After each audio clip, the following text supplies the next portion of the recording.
മോദിയുമായി Trump പിണങ്ങിയത് Nobel പ്രൈസിന് പിന്തുണയ്ക്കാതിരുന്നത് കൊണ്ടാണ് എന്ന് തുറന്നടിച്ചെഴുതിയ പത്രം ന്യൂയോർക്ക് ടൈംസ്. മാത്രമല്ല 1.25 നൂറ്റാണ്ട് പഴക്കമുള്ള ഒരു മുത്തശ്ശൻ കൂടി എന്ന് നമുക്ക് വേണമെങ്കിൽ പറയാം. 132 പുലിറ്റ്സർ പുരസ്കാരങ്ങൾ കൂടി ലഭിച്ചിട്ടുള്ള ഒരു മാധ്യമ സ്ഥാപനം. അതിനെതിരെ ട്രംപ് $15 ബില്യൺ അല്ലേ മാഷേ, അതിന്റെ മാനനഷ്ട കേസ് കൊടുത്തിരിക്കുന്നു. എന്താണ് കഥ? ട്രംപിന്റെ കഥയില്ലായ്മ എന്നല്ലാതെ ഒന്നും പറയാനില്ല. സത്യത്തിൽ ഇപ്പോൾ ന്യൂയോർക്ക് ടൈംസിനെ സാധാരണഗതിയിൽ എന്തൊക്കെ പറഞ്ഞാലും മാധ്യമങ്ങളെ ഭരണകൂടങ്ങൾ ഭയക്കുക എന്നല്ല, ഭരണകൂടങ്ങൾ രമ്യതയിൽ പോകും. അതിന് പ്രധാനപ്പെട്ട കാരണം ഭരണകൂടങ്ങൾക്ക് പറ്റുന്ന തെറ്റുകളെ ചൂണ്ടിക്കാണിക്കാനുള്ള ബാധ്യതയാണ് അവർ നിർവഹിക്കുന്നത്. ലോകത്തിൽ എല്ലായിടത്തും മാധ്യമങ്ങളുടെ ധർമ്മം അതാണ്. ഫോർത്ത് എസ്റ്റേറ്റ് എന്ന് പറഞ്ഞാൽ ജനാധിപത്യത്തിൽ പ്രത്യേകിച്ചും അതാണ്. പക്ഷെ ട്രംപിനെ പോലൊരാൾ ലോകത്തിലെ ഏറ്റവും വലിയ മാധ്യമ സ്ഥാപനം, ഏറ്റവും മികച്ച പത്രങ്ങളിൽ ഒന്നാണ് ന്യൂയോർക്ക് ടൈംസ്. ഇപ്പോഴും ഇപ്പോൾ 3 ലോകരാജ്യങ്ങളിൽ പോലും ഈ ന്യൂയോർക്ക് ടൈംസിൻ്റെ വരിക്കാർ ധാരാളമാണ്. അപ്പോൾ അങ്ങനെ ഒരു പത്രത്തിന് എതിരായി മാനനഷ്ട കേസ്. കാര്യം എന്താണ്? ട്രംപ് പറയുന്നത്, ഞാൻ ഈ ന്യൂയോർക്ക് ടൈംസ് എന്ന് പറയുന്ന പത്രം അവർ യഥാർത്ഥത്തിൽ സ്വതന്ത്ര പത്രമല്ല. ഞാൻ റിപ്പബ്ലിക്കൻ ആയതുകൊണ്ട് അവർ ഡെമോക്രാറ്റിക് പാർട്ടിക്ക് വേണ്ടി അടുക്കള പണി ചെയ്യുകയാണ്, കൂലി വേല ചെയ്യുകയാണ് എന്നൊക്കെയാണ് ഇയാൾ ആരോപണം. ഈ ലോകത്തിലെ എല്ലാ രാഷ്ട്രീയ നേതാക്കന്മാരുടെ ഒരു പണി ഇതാണ്. നമ്മളെ ഏതെങ്കിലും പത്രം വിമർശിച്ചാൽ ഉടനെ ആ പത്രം മറ്റവൻ്റെ ഏജൻസി പണി ഏറ്റെടുത്തു എന്ന് പറയും.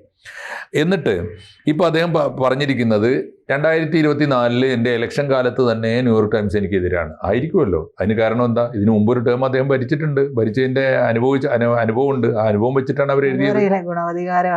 അറിയാം. മാത്രമല്ല ആ പത്രം ആ പത്രത്തിൻ്റെ എഡിറ്റോറിയലോ എഡിറ്റർമാരോ അല്ല എഴുതിയത്. അമേരിക്കയിലെ സ്വതന്ത്രമായി ചിന്തിക്കുന്ന പേരുകേട്ട ജേർണലിസ്റ്റുകളെ കൊണ്ടൊക്കെ എഴുതിച്ചു. നിങ്ങൾക്ക് ട്രംപിനെതിരെ എഴുതണമോ? ഇത് എങ്കിൽ എഴുതിക്കോളൂ, ഞങ്ങളുടെ പത്രം അതിന് തയ്യാറാണെന്ന് പറഞ്ഞുകൊണ്ടാണല്ലോ. അല്ലെങ്കിൽ എളുപ്പമല്ല. അമേരിക്കൻ പ്രസിഡന്റിനെതിരെ അത്ര എളുപ്പമൊന്നുമല്ല. അപ്പോൾ അത്തരത്തിൽ വലിയൊരു പറ്റം എഴുത്തുകാർ ഈ പത്രത്തിൽ സ്ഥിരമായിട്ട് എഴുതാൻ തുടങ്ങി.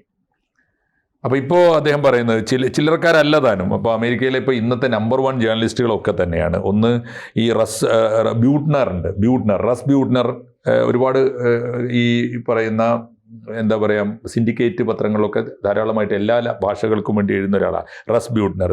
അതുപോലെ സൂസൻ ക്രെയ്ഗ് നമ്മുടെയൊക്കെ ഇന്ത്യൻ പത്രങ്ങളിൽ കൂടി എഴുതുന്ന ഒരാളാണ് സൂസൻ ക്രെയ്ഗ്. അതുപോലെ പീറ്റർ ബെക്കർ ഇതുപോലെ തന്നെയാണ്. അതുപോലെ മൈക്കൽ എസ് ഷ്മിഡ്. അപ്പോൾ അങ്ങനെയുള്ള പത്രക്കാരൊക്കെ ഈ ന്യൂയോർക്ക് ടൈംസ് ലേഖനം എഴുതിയതിൻ്റെ കുറ്റത്തിന് ഇപ്പോൾ ട്രംപ് കൊണ്ടുപോയി കേസ് കൊടുത്തിരിക്കുന്നു. ട്രംപിൻ്റെ കേസ് ഫ്ലോറിഡയിലെ US ഡിസ്ട്രിക്ട് കോർട്ടിലാണ്. ഡിസ്ട്രിക്ട് കോർട്ടിൽ ആദ്യം കൊടുക്കാൻ പറ്റുള്ളൂ. തീർച്ചയായിട്ടും അപ്പീലുകളൊക്കെ പോകുമായിരിക്കും. ഡിസ്ട്രിക്ട് കോർട്ടിൽ കൊടുത്ത കേസിൽ 1ാം പ്രതികൾ ആരാന്നറിയോ? ഈ പേര് കേട്ട ജേർണലിസ്റ്റുകൾ മുഴുവൻ, എഴുത്തുകാരൊക്കെ. അവരുടെ നിലപാടാണ്, അവരുടെ ബോധ്യമാണ്, അവരുടെ അനുഭവങ്ങളായിരിക്കും എഴുതിയിട്ടുണ്ടാവുക. അവരെയൊക്കെ പ്രതി ചേർത്തു. 2, ന്യൂയോർക്ക് ടൈംസ് പത്രത്തെയും അതിൻ്റെ ഓണർമാരെയും അതിൻ്റെ എഡിറ്റർമാരെയും ഒക്കെ പ്രതി ചേർത്തു. 3, ഇതിൻ്റെ കൂടെ ഒരു തമാശ ഉണ്ടായത്, ഈ ട്രംപിൻ്റെ മുഴുവൻ ചരിത്രവും വസ്തുനിഷ്ഠമായി പരിശോധിച്ചുകൊണ്ട് ആധികാരികമായൊരു പുസ്തകം പെൻഗ്വിൻ ബുക്സ് പുറത്തിറക്കി. പെൻഗ്വിൻ ബുക്സും ന്യൂയോർക്ക് ടൈംസും തമ്മിൽ ബന്ധമുണ്ട്. അതുകൊണ്ട് പെൻഗ്വിൻ ബുക്സിനെതിരായിട്ടും കേസ് കൊടുത്തു. ആ പുസ്തകത്തിൻ്റെ പേര് ലക്കി ലോസർ എന്നാണ് മെയിൻ ടൈറ്റിൽ. അതിൻ്റെ സബ് ടൈറ്റിൽ ഇങ്ങനെയാണ്: how Donald Trump squandered his father's fortune and created the illusion of success എന്നാണ്. എന്ന് പറഞ്ഞാൽ ഈ സ്വന്തം അച്ഛനുണ്ടാക്കി വെച്ച സാമ്രാജ്യം മുഴുവൻ ദൂർത്തടിച്ച് ട്രംപ് എങ്ങനെയാണ് ദൂർത്തടിച്ചത്, എന്നിട്ട് ഒരു ഭാവനാ വിജയം ആഘോഷിച്ച് നടക്കുന്നത് എങ്ങനെയാണ്. അതാണ് അദ്ദേഹത്തിന്. ഇലൂഷൻസിലാണ് ആ മനുഷ്യൻ, യാഥാർത്ഥ്യത്തിലല്ല ജീവിക്കുന്നത്. അതുകൊണ്ട് ഇദ്ദേഹം ഭ്രാന്തമായ ഒരു ഭാവനാ ലോകത്ത് ജീവിക്കുന്നു. അദ്ദേഹത്തിൻ്റെ അച്ഛൻ തന്നെ ഉണ്ടാക്കിയ സകല സൗഭാഗ്യങ്ങളും ദൂർത്തടിച്ച് തീർത്തിരിക്കുന്നു. എന്നിട്ട് അമേരിക്കയെ തകർക്കുന്നു എന്ന് സൂചിപ്പിക്കുന്ന എന്ന് കൃത്യമായി പറയുന്ന, വസ്തുതാപരമായി പറയുന്ന പുസ്തകമാണ് ഈ ലക്കി ലോസർ. അപ്പോൾ അതുകൊണ്ട് ആ പുസ്തകം പ്രസിദ്ധീകരിച്ചത് പെൻഗ്വിനാണ്. അതുകൊണ്ട് അവർക്കെതിരെ, പെൻഗ്വിനെതിരെ കേസ്. ആലോചിച്ച് നോക്കൂ. ലോകത്തിലെ ഏറ്റവും വലിയ പ്രസാധനാലയമാണ്. എല്ലാ ഭാഷകളിലും പുസ്തകങ്ങൾ പ്രസിദ്ധീകരിക്കുന്നുണ്ട്. എല്ലാ ഭാഷകളിൽ നിന്നും ഇംഗ്ലീഷിലേക്ക് പുസ്തകങ്ങൾ പ്രസിദ്ധീകരിക്കുന്ന പെൻഗ്വിനാണല്ലോ. പെൻഗ്വിന് വെല്ലുന്നൊരു പുസ്തകാലയമില്ല. അവർക്കെതിരെയും കേസ്. ലോകത്തിലെ ഏറ്റവും മികച്ച പത്രമാണ് ന്യൂയോർക്ക് ടൈംസ്, അവർക്കെതിരെ കേസ്.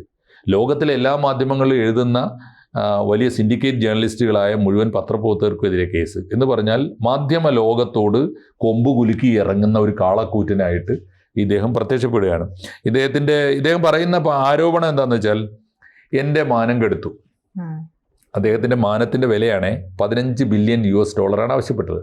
ട്രംപിൻ്റെ മാനം സമം $15 ബില്യൺ. ഞാൻ അതിൻ്റെ ഏകദേശം കണക്ക് നോക്കുമ്പോൾ 1.25 ലക്ഷം കോടി രൂപ വരും, ഇന്ത്യൻ രൂപ. 1.25 ലക്ഷം കോടിയാണ്, അത്രയും രൂപ വരും, 1.25. അപ്പോൾ ഇത്രയുമാണ് അദ്ദേഹത്തിൻ്റെ മാനം. അതിന് അദ്ദേഹം പറയുന്നത്, 1, എൻ്റെ വ്യക്തിത്വത്തിന് മാനക്കേടുണ്ടാക്കി, 2, എൻ്റെ ഭാവി തകർത്തു, എൻ്റെ രാഷ്ട്രീയ ജീവിതം തകർത്തു, എൻ്റെ ഭാവി തകർത്തു, എൻ്റെ കുടുംബജീവിതം തകർത്തു. അതിന് ചില കാരണങ്ങൾ അദ്ദേഹം പറയുന്നു. എൻ്റെ കുടുംബജീവിതം തകർത്തു. അതിനേക്കാളൊക്കെ ഉപരി ഇദ്ദേഹത്തിൻ്റെ അച്ഛനുണ്ടാക്കി വെച്ച ഈ ഫോർച്യൂൺ എന്ന് പറയുന്നുണ്ട്, വലിയൊരു ബിസിനസ് സാമ്രാജ്യം ഉണ്ടായിരുന്നു ഇവർക്ക്. അത് മുഴുവൻ ഇദ്ദേഹം ആരാ തകർത്തത്? സ്വയം തകർത്തതാണ്. അത് തന്നെയാണ് ഈ അവനവൻ വരുത്തി വെച്ച വിനയാണ്. അപ്പോൾ അദ്ദേഹം അതിൽ പറയുന്നത്, ഇത് മുഴുവൻ തകർത്തത് നിങ്ങളാണ്. ആര്? ന്യൂയോർക്ക് ടൈംസ് ആണ്, പത്രങ്ങളാണ്, മാധ്യമങ്ങളാണ്. ഇത്രയും മാധ്യമ പ്രവർത്തകർ, അതായത് കൊലകൊമ്പന്മാരായിട്ടുള്ള മാധ്യമ പ്രവർത്തകർ വന്ന് ന്യൂയോർക്ക് ടൈംസിൽ ഇദ്ദേഹത്തിനെതിരെ എഴുതുന്നു എന്നുണ്ടെങ്കിൽ മാഷ് പറഞ്ഞതുപോലെ അവരുടെ ബോധ്യത്തെ തുടർന്നാണ്.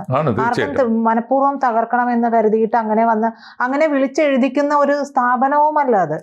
അത് മനസ്സിലാക്കാനുള്ള ഒരു ബോധം പോലും ഇല്ല എന്നുള്ളതാണ്. അത് കഴിഞ്ഞ ദിവസം ഇദ്ദേഹം പറഞ്ഞില്ലേ, സാക്സ് പറഞ്ഞത് എത്ര കൃത്യമാണ്. ഈ 4 വയസ്സുകാരന്റെ ബുദ്ധിയുള്ള ഒരുത്തൻ ലോകത്തിലെ ഏറ്റവും വലിയ ഒരു സാമ്രാജ്യത്തെ നയിക്കുന്നു എന്ന് പറഞ്ഞാൽ അതാണ് അതിൻ്റെ അപകടം.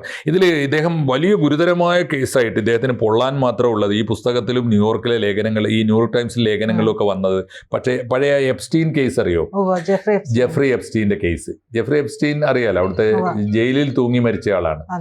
അദ്ദേഹത്തിന്റെ പണി എന്താണെന്ന് വെച്ചാൽ ഈ ബാലപീഡനാണ്. അതായത് ഈ 14 വയസ്സിൽ താഴെയുള്ള ആൺകുട്ടികളെയും പെൺകുട്ടികളെയും സമർത്ഥമായി വളച്ചെടുത്തിട്ട് വലിയ തോതിൽ 1ഉം 2ഉം അല്ല 100 കണക്കിന് കേസുകളാണ് അവരെ സംഘടിപ്പിച്ചിട്ട് പല രാജ്യങ്ങളിലേക്കും ഈ വേശ്യാവൃത്തിയിലേക്ക് കൊണ്ടുപോവുക. എന്നിട്ട് വേശ്യാവൃത്തിയിലേക്ക് കയറ്റി അയക്കുക, ഈ ഹ്യൂമൻ ട്രാഫിക്കിംഗ് കയറ്റി അയക്കുക. എന്നിട്ട് ലോകരാജ്യങ്ങളിലൊക്കെയുള്ള വമ്പന്മാരുമായിട്ട്, ബിസിനസ് മാഗ്നറ്റുകൾക്ക് അതുപോലെ രാഷ്ട്രീയ നേതാക്കളും ഒക്കെ ആയിട്ട് ബന്ധം സ്ഥാപിച്ച് അവർക്ക് കൊണ്ടുപോയി കാഴ്ചവെക്കുക. അതായിരുന്നു അദ്ദേഹത്തിൻ്റെ ഏർപ്പാട്. പിന്നെ അദ്ദേഹം അധ്യാപകനുമായിരുന്നു കേട്ടോ. പ്രൈമറി സ്കൂളിലെ ഒരു പ്രൈവറ്റ് സ്കൂളിലെ അധ്യാപകന്. ഈ മാഷന്മാർക്ക് കഴിഞ്ഞ പലപ്പോഴും ഇത്തരം കേസുകളിൽ വലിയ പങ്ക് വഹിക്കുന്നു, ലോകത്തിൽ എല്ലായിടത്തും ഉണ്ട്. അപ്പോൾ ഇദ്ദേഹത്തിൻ്റെ പ്രത്യേകത, അദ്ദേഹം പക്ഷേ കുടുങ്ങിയപ്പോൾ വല്ലാതെ കുടുങ്ങി, എല്ലാ തെളിവുകളും സഹിതം. അതുകൊണ്ട് തന്നെ ഈ എപ്സ്റ്റീൻ്റെ കേസ് വന്നപ്പോൾ, ജെഫ്രി എപ്സ്റ്റീൻ്റെ കേസ് വന്നപ്പോൾ അമേരിക്കൻ നേതാക്കന്മാരിൽ ആരൊക്കെ ഇദ്ദേഹത്തിന്റെ റാക്കറ്റിലുണ്ട് അതിൽ പരാമർശിക്കപ്പെട്ടൊരു പേരാണ് ട്രംപിന്റെ പേര്. അത് അവിടെ വലിയ പ്രതിഷേധവും പോസ്റ്ററും ഒക്കെ ആയിരുന്നു, എന്നാണ് എപ്സ്റ്റീൻ ഫയല് പുറത്തു വിടുന്നതെന്ന്. കാരണം ഈ ട്രംപ് ഭരണത്തിൽ കയറുന്നതിന് മുമ്പ് പറഞ്ഞു എപ്സ്റ്റീൻ ഫയൽ പുറത്തു വിടുമെന്ന്. പക്ഷേ കൂടെ ഉണ്ടായിരുന്നിട്ടുള്ള സിൽബന്തികൾ ഇത് വായിച്ചു കഴിഞ്ഞപ്പോഴാണ് മനസ്സിലാക്കുന്നത് തങ്ങളുടെ പ്രസിഡന്റിന്റെ പേര് കൂടി ഇതിനകത്തുണ്ട്. അതോടുകൂടി ഇത് മറച്ചു വെക്കാനുള്ള ശ്രമം മുക്കാൻ ശ്രമിച്ചു. പിന്നെ പുറത്തു വന്നപ്പോൾ അതാണ് ഒരു കാര്യം. പുറത്തു വന്നപ്പോൾ അതാണിപ്പോൾ ഒടുവിലത്തെ ഈ പുസ്തകത്തിൽ വസ്തുനിഷ്ഠമായിട്ട് പറയുന്നൊരു കാര്യം. ഈ എപ്സ്റ്റീൻ്റെ മരണം ആത്മഹത്യയാണോ കൊലപാതകമാണോ എന്നുള്ള ഇഷ്യൂ ഉണ്ടായി. ജയിലിനകത്ത് ഇദ്ദേഹം തൂങ്ങി നിൽക്കുന്നതിൻ്റെ, അങ്ങനെയാണെങ്കിൽ ജയിലിലെ CCTV ദൃശ്യങ്ങൾ കൊടുക്കണമല്ലോ. അപ്പോൾ അത് പ്രസിദ്ധീകരിക്കണമെന്ന വലിയ സമ്മർദ്ദം വന്നു. ആദ്യം പ്രസിദ്ധീകരിച്ചില്ല, വലിയ പ്രഷർ വന്നു, പ്രകടനങ്ങൾ വന്നു. അപ്പോൾ അത് പ്രസിദ്ധീകരിച്ചപ്പോൾ എന്ത് ചെയ്തു അറിയോ? വളരെ സമർത്ഥമായിട്ട്, നീ പറഞ്ഞ വളരെ ശരി, അതിന് സമർത്ഥമായിട്ട് 1.5 മിനിറ്റ് അതിനകത്ത് കട്ട് ചെയ്ത് മാറ്റിയിട്ടുണ്ട്. അപ്പോൾ കൊലപാതകമാണോ എന്ന് സംശയം. കാരണം ഇദ്ദേഹം അസ്വസ്ഥനാകുന്നത് കാണുന്നുണ്ട്, പിന്നീട് തൂങ്ങി നിൽക്കുന്നതും കാണുന്നുണ്ട്, അതിനിടയിൽ എന്ത് നടന്നു എന്ന് കാണുന്നില്ല. അപ്പോൾ അങ്ങനെയാണെങ്കിൽ ഈ എപ്സ്റ്റീൻ പ്രധാനപ്പെട്ട ഒരു സാക്ഷിയാണല്ലോ. ട്രംപ് അധികാരത്തിൽ വരുന്നതിന് ഏറ്റവും വലിയ തടസ്സവും നിൽക്കുന്ന ഒരു സാക്ഷിയാണ്. ആ സാക്ഷിയുമായുള്ള ബന്ധം അത് പുറത്തു വിടുമ്പോൾ ഈ ട്രംപിന്റെ ഒരു പങ്ക് വരാതിരിക്കാനുള്ള ഇടപെടൽ നടന്നു എന്ന ആരോപണവും ഈ പുസ്തകത്തിൽ പറയുന്നു. അതായത് ആദ്യം ഇവർ രണ്ടുപേരും തമ്മിൽ നല്ല ബന്ധമായിരുന്നു, പല ബിസിനസ്സൊക്കെ ഉണ്ടായിരുന്നു. ഇതിനു ശേഷം ഇവർ തമ്മിൽ ഉടക്കുന്നുണ്ട്. യെസ് അത് തന്നെയാണ് പ്രശ്നം. അപ്പോൾ എപ്സ്റ്റീൻ ഇതിൽ പ്രധാനപ്പെട്ട ഘടകമാണ്. എപ്സ്റ്റീന് പിന്നെ വേറെ പ്രശ്നം എന്താണെന്ന് വെച്ചാൽ എല്ലാ വമ്പൻ രാഷ്ട്രീയക്കാരുമായിട്ട്, ബിൽ ക്ലിൻ്റനുമായിട്ട്, അദ്ദേഹം ഡെമോക്രാറ്റ് ആണല്ലോ, അദ്ദേഹമായിട്ടും ബന്ധമുണ്ട്. അദ്ദേഹത്തിന് കക്ഷിയൊന്നുമില്ല, ഡെമോക്രാറ്റ്സും റിപ്പബ്ലിക്കും ഒക്കെ അദ്ദേഹത്തിന് കണക്കാണ്. അപ്പോൾ ഇതുമായി ബന്ധപ്പെട്ട് വളരെ രസകരമായ കാര്യം എന്ന് പറഞ്ഞാൽ ഒരു സ്ത്രീ മരിച്ചു.